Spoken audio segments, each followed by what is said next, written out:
Well, Alhaji Muhammad Yakubu joins us now. He's the National Executive Council member for the Arewa Consultative Council. Thank you for coming on this morning. Yeah, thank you, Mr. Tambeli. Well, there has been a lot of hue and cry about these ministerial screening. In fact, some of the papers still have a bit of that intention and who will be approved, confirmed or not. You've been monitoring the screening. What strikes you? Well, all that has been happening is expected because we are in a political era, and whatever the president has done, whether rightly or wrong, people will talk about it. But let me start by saying that in the last 5 months, the president has started very well. And you guys know that I hardly speak frequently. But for me to have honored your invitation now to come again and speak, I think it's because the president has started very well and he's a listening president. But be that as it may, there are still areas of improvement. He still needs to improve on certain areas and make some adjustments. Areas of this improvement is he made consultations before nominating some of these ministers. But I think he needs to widen the consultation horizon, and he needs to have an independent source of feeling the people's pulse. Why I'm saying this is that if he has widened the scope of his consultation, some of these protests, maybe you can say they are pockets, but it should not be ignored. Some of these protests would have not, arisen. Yeah, because I listened to Chief Adebanjo on one of the programs, and he said, look, you have 3 nations in this country, yes. 3 in 1. And so if you say he started very well and exclude, say, the Southeast before the ministerial appointments, and that was why you had a lot of those complaints. So, and they thought, look, there should be a lot more consideration. That's why I'm telling you that you should make the consultation should be wider, and you should have an independent source of feeling the people's pulse. If the consultation was wider and he has an independent way of feeling the people's pulse, some of these protests will not have greeted his nominees. Let me give you two or three examples. Like in Sokoto, I appreciate the way they conducted their protest. It was led by the governor and the former, governor. They were being sincere with the president. This is what we need to do. This is what we need to show Mr. President. We should be very objective. We should show him where he has made some honest mistakes, or honest omissions, or honest errors. We shouldn't just think that everything he has done or say that everything he has done is right. Where he has made some mistakes, we should have the courage to tell him that, sir, this thing is wrong. And now that Sokoto one has been sorted. Then the Niger State, this is where I think some of the president's aides need to help him and support him. That's why they are there. They should be able to draw his attention to certain things they think, or certain areas they feel,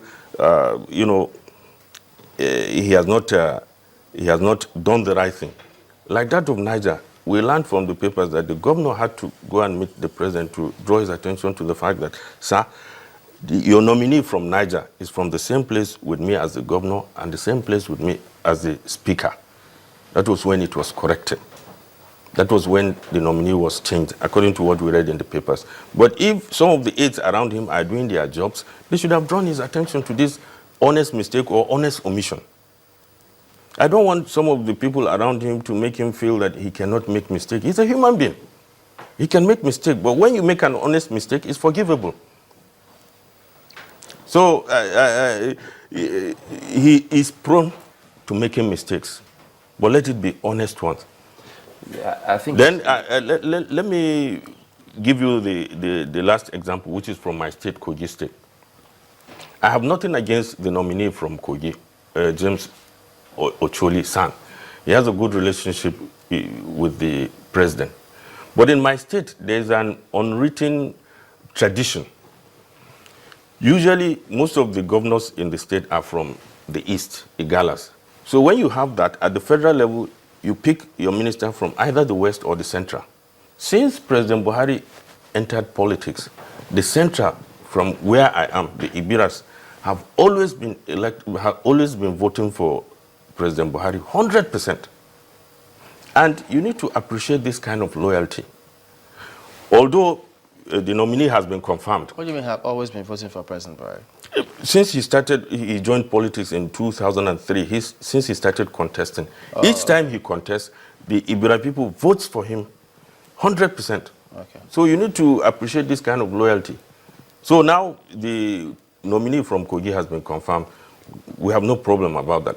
But we want Mr. President to take into cognizance or to consider the people from Central and the West in Kogi State for subsequent appointments. This will encourage them that, okay, at least their loyalty have been appreciated and their sacrifice were not in vain. There are people who are associates and loyalists of the president. I was going to come in here very quickly. Allow me to come in. If you started by saying that he's done some.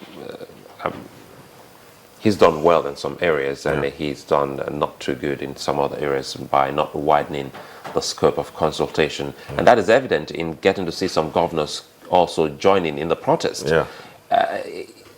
How politically correct would you say that has been, knowing full well that in the country we've always had a tradition that you make consultation with governors, especially governors who are under the same party as the president?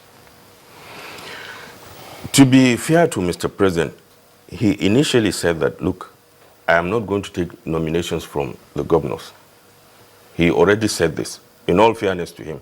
But at the same time, when you are picking nominees from each state, it is fair that you invite the governors that, look, I'm taking this person from your state, and these are my reasons for taking him. Then they both agree on it. If they agree on it, some of these protests that, if you call it pockets of protests that greeted the nominations, wouldn't have been there. The Sokoto governor, the president wouldn't have need to see the Sokoto governor to agree on the nominee from Sokoto.